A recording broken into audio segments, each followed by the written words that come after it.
I'm Avalon. I often get asked on how I treat my ropes when new and how I recondition my ropes once they've had some use. So this video is basically aimed at giving these answers. Now there's many different ways. Some riggers do nothing to their rope, others do different treatments. This is just the way I do it, and it works well for me.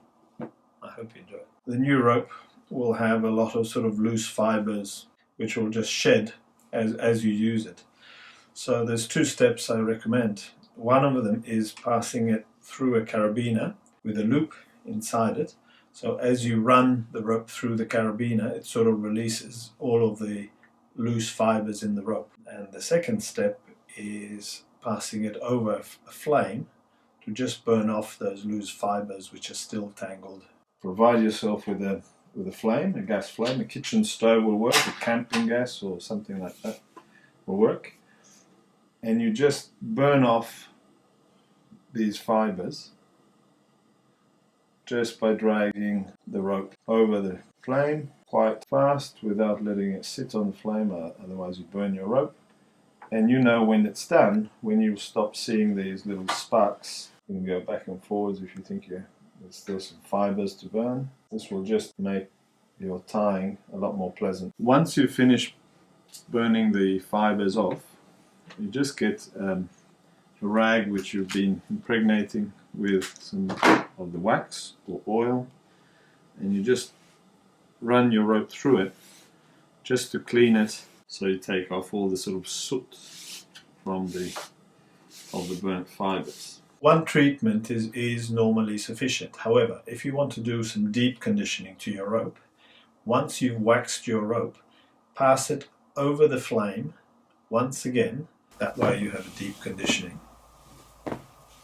This is an example of a rope that needs retensioning, where the strands are opening up and coming loose.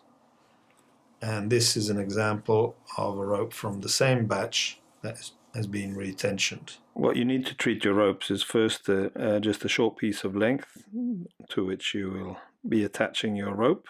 A rag, I suggest to have a pair of pliers, your tub of wax. Also recommend a nice pair of gloves, and obviously the rope that you need to sort out. Find something solid to tie your ropes to, and you attach your short piece of rope to that.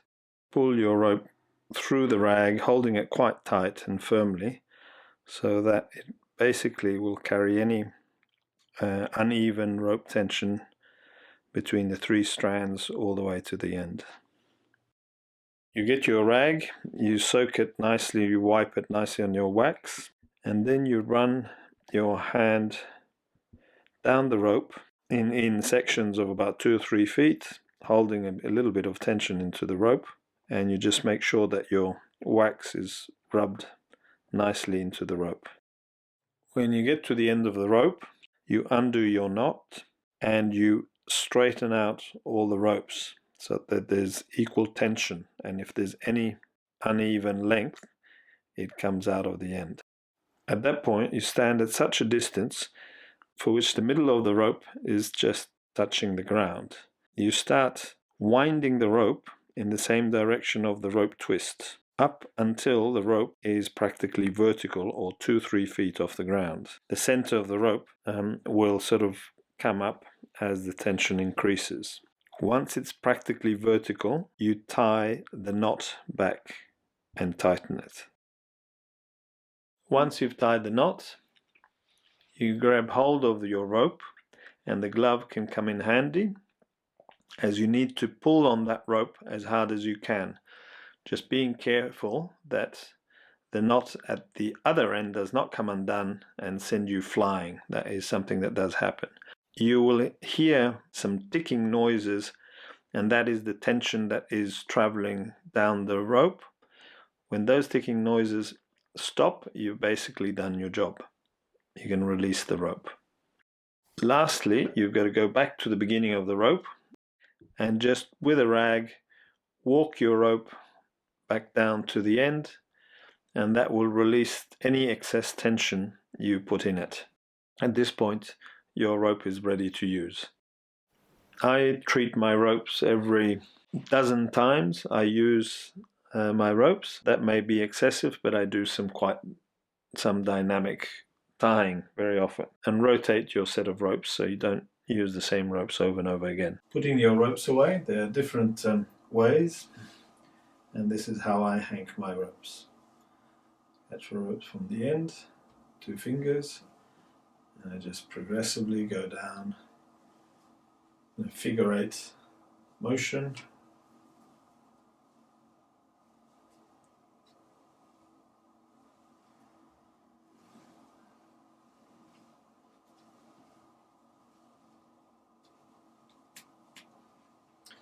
When I get to about 1 length left, I grab the ropes from the middle, I twist it around once fairly firmly to lock it.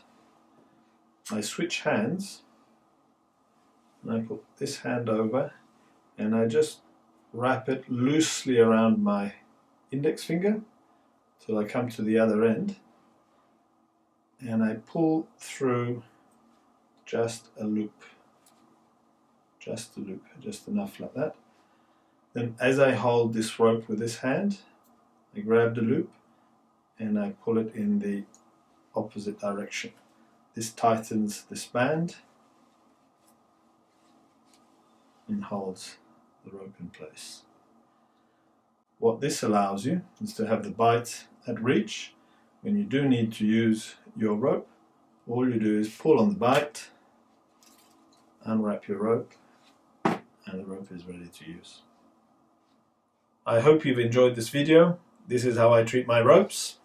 Feel free to contact me if you need any more information or if you need rope. I sell rope that I import directly from Japan. After years of research and testing different ropes, these are my favorite ropes.